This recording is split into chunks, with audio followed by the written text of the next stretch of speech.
नमस्कार, आप देख रहे हैं डीएस पर। मैं हूं आपके साथ तफीसा। बिहार के अंदर नया गठबंधन, नई सरकार, लेकिन मुख्यमंत्री नीतीश कुमार जिस तरीके से, जिस तेजी के साथ बिहार की राजनीति बदली है, समीकरण बदले हैं और सरकार बदली है, उससे तो बहुत कुछ सामने आ रहा है। कई सवाल खड़े हो जाते हैं कि इंडिया गठबंधन का क्या होगा। तो वहीं अब नीतीश कुमार जिस रफ्तार से चल रहे हैं एनडीए के साथ, तो आने वाले 2024 के चुनावों पर क्या प्रभाव पड़ेगा। लेकिन देखिए, कल ही नई सरकार बनी और आज ही लालू यादव और तेजस्वी यादव पर ईडी का समन, ईडी के सामने पेशी आज लालू यादव की, तो वहीं तेजस्वी यादव को कल पेशी होनी है। बातचीत कर लेते हैं, फिरोज जी जुड़ चुके हैं।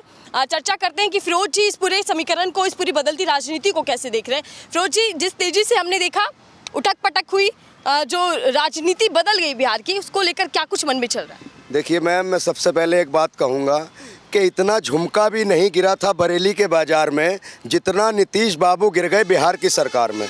देखिए, ये जो हो रहा है कुछ समझ में नहीं आ रहा। जनता चारों तरफ से परेशान है कि आखिर होता क्या है। नीतीश कुमार का वो हिसाब है कि 6 महीने 1 साल तक बीजेपी के साथ रहते हैं, फिर 1 साल के बाद उनको तलाक दे देते हैं, फिर आरजेडी से निकाह कर लेते हैं, फिर आरजेडी को तलाक दे देते हैं तो बीजेपी से निकाह कर लेते हैं। तो ये बताइए, ये कौन सी टेक्नोलॉजी है, कौन सा ऐसा सिस्टम है, ऐसा कौन सा लॉजिक है नीतीश जी के पास कि कभी इधर की पलटी मार के इधर चले गए, कभी इधर की पलटी मार कर इधर चले गए। नीतीश बाबू का मैंने एक बयान सुना कि मिट्टी में मिल जाएंगे, मिट्टी में मिल जाना मंजूर है लेकिन भाजपा के साथ नहीं जाएंगे।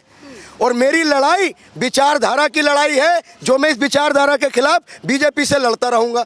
देखिए मैम, वो पलटी मारने में मशहूर है और लोग उनको पलटू राम कहने लगे। देखिए, लड़ाई नीतीश जी की ना विचारधारा की है, ना बिहार की आवाम की है, ना देश की आवाम की है। नीतीश जी की लड़ाई सिर्फ और सिर्फ कुर्सी की है, चाहे वो किसी भी कीमत मिले।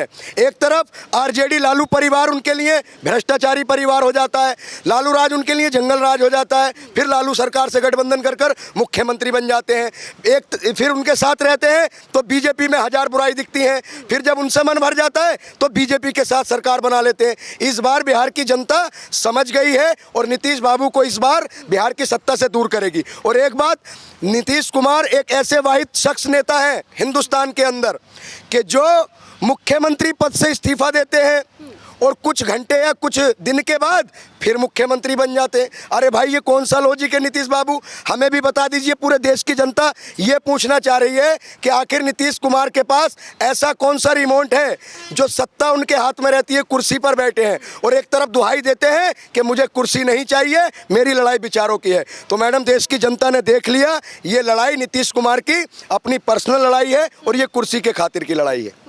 लेकिन देखिए, नीतीश कुमार की चर्चा कर रहे हैं लगातार, बीजेपी के भी बयान हमने देखे थे। अमित शाह भी कह रहे थे कि अब हमेशा के लिए दरवाजे बंद हैं। नीतीश कुमार कह रहे थे कि मैं कभी किसी कीमत पर एनडीए के साथ नहीं जाऊंगा। लेकिन ये तो सर राजनीति है, राजनीति में तो कहा जाता है कि परमानेंट कोई किसी का दोस्त नहीं होता, कोई किसी का दुश्मन नहीं होता। तो गठबंधन है, हो गया। देखिए मैडम, ऐसी फिर अगर बात सही है, परिस्थितियों में कुछ भी हो जाता है, लेकिन एक बात बताइए, फिर ऐसी बयानबाजी क्यों करते हैं। अगर आप बयानबाजी करते हैं, हमारे देश के गृह मंत्री माननीय अमित शाह जी ने कहा था कि कुछ भी हो जाए नीतीश बाबू और लल्लन जी, तुम्हारे लिए हमारे दरवाजे हमेशा के लिए बंद हो गए। तो फिर अब दरवाजे क्यों खुल गए। देखिए, दरवाजे खोले हैं तो इससे साफ जाहिर होता है कि जो बीजेपी के साथ जाएगा, वो भ्रष्टाचारी हो, कोई भी हो, वो बीजेपी के साथ जाके पक्का राष्ट्रवादी हो जाता है। और देखिए, नीतीश कुमार जी तीसरा मोर्चा बनाने के लिए भी सबसे आगे रहे थे 19 के चुनाव में। अब इस 24 के चुनाव के लिए नीतीश जी ने जो ये इंडिया गठबंधन बनाया था, इसमें भी बढ़ चढ़कर हिस्सा लिया। लेकिन कहीं ना कहीं वो कहते हैं कि मुझे कुर्सी नहीं मिली, उनको पावर नहीं मिली। उनको अगर इंडिया गठबंधन प्रधानमंत्री का चेहरा बना देता तो शायद वो बीजेपी के साथ नहीं जाते। तो देखिए, बयानबाजी अमित शाह जी ने भी की और नीतीश कुमार जी ने भी की कि मिट्टी में मिल जाएंगे, भाजपा में नहीं जाएंगे। अमित शाह जी ने कहा कि इनके लिए हमेशा के लिए भाजपा के दरवाजे बंद हैं। जो बीजेपी के उप मुख्यमंत्री बने सम्राट चौधरी, वो पानी पी पी के जो थे नीतीश कुमार जी को कोसते थे और उन्होंने कहा था जब तक नीतीश जी कुर्सी से नहीं हट जाएंगे मैं अपनी पगड़ी नहीं हटाऊंगा। अब वो मुख्यमंत्री क्यों बन गए, फिर पलट जाते हैं। देखिए, पलटू राम की राजनीति चल रही है। नीतीश जी ही अकेले पलटू राम नहीं है, बीजेपी के नेता भी पलटू राम हो रहे हैं। उन्होंने कहा कि जो फैसला पार्टी का है, हमारा उनसे व्यक्तिगत विषय भेद हो सकता है, मतभेद है, लेकिन मनभेद नहीं है। और चिराग पासवान जी ने कहा कि हमारी जो नीतिगत लड़ाई है वो जारी रहेगी। तो देखिए, एक तरफ एनडीए का हिस्सा बन गए अब मुख्यमंत्री बने हैं, उनको मुबारकबाद है, लेकिन जो बयान आपने दिए हैं उन बयानों को आप बड़े हिसाब से देखना किस तरीके से एक दूसरे पर प्रहार किए हैं। लेकिन बीजेपी ने ऐसा सिस्टम बना रखा है, क्योंकि नीतीश बाबू से कह दिया कि आप ज़्यादा ना उड़ें, ज़्यादा इंडिया गठबंधन की पैरवी ना करें, सरकार हमारे साथ मिलकर चलाएं, वरना हमारे पास दो हथियार हैं जिसका नाम है सीबीआई और ईडी। सीबीआई और ईडी पीछे लगा दी जाएगी वरना। तो आप कह रहे हैं कि जिस तेजी से ये सरकार बदल गई है, गठबंधन बदल गया, उसके पीछे ईडी और सीबीआई का डर है। जी देखिए, अभी लालू प्रसाद जी की बेटी ने भी कहा कि उनके पास समन आ गया कि हमारे पास अगर सीडी और ईबीआई लगती है तो चाचा पलटू राम और भाजपा सरकार पूरे तरीके से उनके पीछे ईडी सीबीआई लगा देगी। तो देखिए, ईडी और सीबीआई का जो पीछे लग रही है वो सिर्फ और सिर्फ विपक्ष के नेताओं के पीछे लग रही है। हेमंत सोरेन जी को देख लीजिए, केजरीवाल जी को देख लीजिए, क्या बीजेपी के किसी नेता को ईडी का या सीबीआई का समन गया है या ईडी का नोटिस किसी के पास गया? नहीं गया ना। 24 का चुनाव इन्हें हर हाल में जीतना है, चाहे वो मुद्दा मंदिर मस्जिद का हो, चाहे वो मुद्दा देश का हो, चाहे वो कैसे भी करके इन्हें सत्ता में आना है। बस सत्ता की मलाई खानी है। लड़ाई देश की नहीं है और ना नीति की है, लड़ाई सिर्फ कुर्सी की है, जो ये लोग कुर्सी के लिए कुछ भी कर सकते हैं। फिरोज जी, नीतीश कुमार तो जाने ही चाणक्य राजनीति के लिए जाने जाते हैं ना। देखिए, सहयोगी कोई भी हो बदल दिए जाते हैं बार बार, लेकिन कुर्सी नीतीश कुमार की ही रहती है। देखिए, उसूल बेचकर मसनद खरीदने वालों, अहले वतन में बहुत हकीर हो तुम। वतन का पास तुम्हें था ना कभी मिलेगा कभी, अपनी हिर्स के बंदे हो, बेज़मीर हो तुम। तो इसको ये देखिए, कुर्सी की बात नहीं, आप ज़मीर पे तो अटल रहिए। आपकी बातों पर हम क्या विश्वास कर लें? इसी बात पर एक कहानी याद आ गई। देखिए, एक जंगल में चुनाव था, वहाँ का राजा भेड़ों से बोला कि मैं अगर राजा बनूंगा तो प्रत्येक भेड़ को एक एक कंबल दूंगा। भेड़ों के झुंड में बहुत बड़ी खुशी थी। तो इतने में एक मेमने का बच्चा अपनी माँ से बोला, माँ, जो ये राजा हमें इतने कंबल देंगे, ऊन कहाँ से आएगी, ऊन कहाँ से लेकर आएंगे? अब पूरे भेड़ के खेमे में मायूसी छा गई। बस उसी तरीके से सिर्फ बातें दी जा रही हैं और राजनीति हो रही है। जनता के लिए कुछ नहीं हो रहा, आवाम के लिए कुछ नहीं हो रहा, सिर्फ और सिर्फ आईना दिखाया जा रहा है जो देश की जनता को समझना होगा। एक बहुत बड़े तर्क साहित्य उन्होंने एक बात कही थी कि राजनीति, सत्ता कभी भ्रष्ट नहीं होती। कुछ पाखंडी लोग जब सत्ता में आ जाते हैं तो सत्ता को भ्रष्ट कर देते हैं। तो ये उसी प्रकार के लोग हैं, ये सत्ता लोभी लोग हैं, ये सत्ता के लिए कुछ भी कर सकते हैं। मैं कई नेताओं के बयान सुन रही थी। देखिए, दो खेमे तो तैयार हो गए, एक जो नई सरकार को बधाइयां दे रहे हैं, तो दूसरी जो एक ऐसा खेमा जो लगातार सवाल उठा रहे हैं कि आखिर ऐसा क्या हुआ कि विचारधारा बदली, गठबंधन भी बदल गया। क्या लगता है कि कहा जा रहा है कि यूपी के अंदर तो राम भगवान आए हैं, लेकिन बिहार के अंदर पलटू राम आए, इस तरीके की बयानबाजी भी सामने आ रही है। देखिए मैडम, यूपी में भगवान राम आए, पूरे देश ने खुशी मनाई है और खुशी का विषय है। जो मामला एक विचारधीन था वो सुलझा है तो पूरे देश को बधाई है।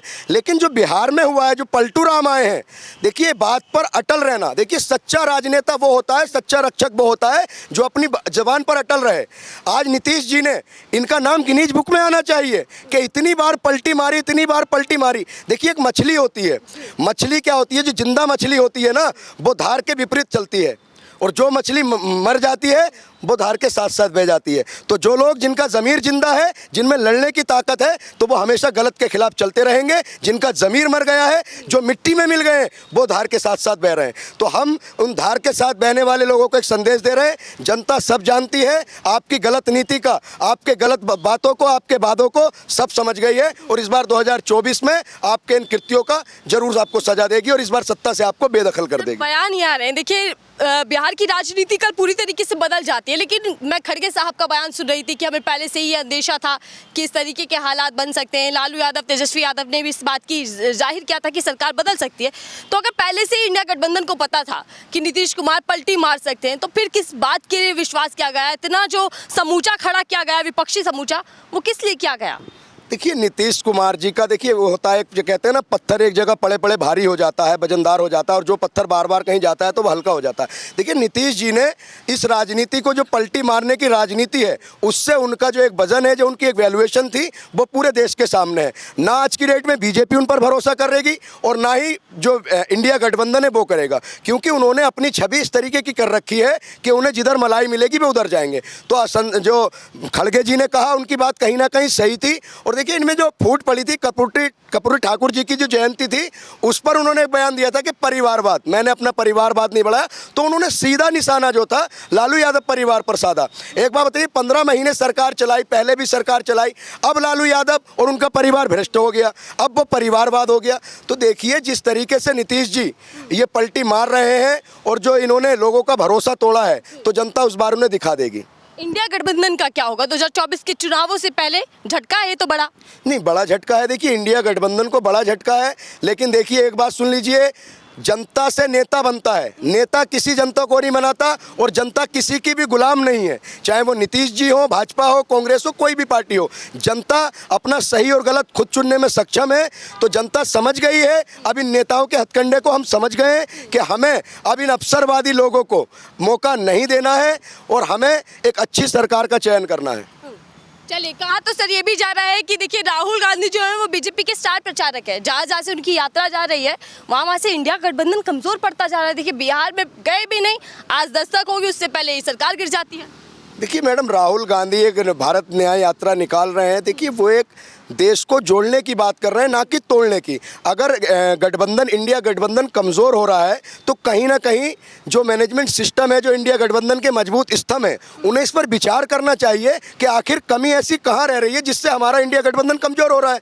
देखिए नीतीश जी, अगर नीतीश जी का सवाल है, नीतीश जी चले गए, तो इसका मतलब ये नहीं कि इंडिया गठबंधन कमज़ोर होगा। तो इंडिया गठबंधन मजबूती से काम करे। चुनाव नज़दीक है और 2024 का चुनाव की गाइडलाइन भी आना शुरू हो गई है, तो इंडिया गठबंधन अपने आप को ये देखे कि कमी कहाँ रह रही है, और ऐसे अवसरवादी जो मौका परस्त नेता है उनसे दूरी बनाई जाए। तो जनता इस बार दिखाएगी। और जो 40 सीटें लाने की बात हुई है, इस बार बिहार की जनता बीजेपी को और नीतीश कुमार ने जो लोगों के साथ धोखा किया है, जो विश्वासघात किया है, इस बार 2024 के चुनाव में बीजेपी का और नीतीश कुमार का बिहार से सुपड़ा साफ हो जाएगा। बहुत बहुत धन्यवाद हमसे बातचीत करने के लिए। देखिए बिहार की राजनीति के साथ साथ पूरे देश की राजनीति भी बदल रही है, क्योंकि 2024 का चुनाव नजदीक है, और ऐसे में अगर नीतीश कुमार दूसरे गठबंधन में शामिल हो जाते हैं तो इंडिया पर बड़ा खतरा मंडरा रहा है। बहरहाल इस पूरी समस्या का या बदलती राजनीति का सामना इंडिया किस तरीके से करेगा, क्या रणनीति रहने वाली है, इस पर ध्यान रहेगा, इस पर फोकस किया जाएगा। लेकिन फिलहाल के लिए दीजिए इजाजत।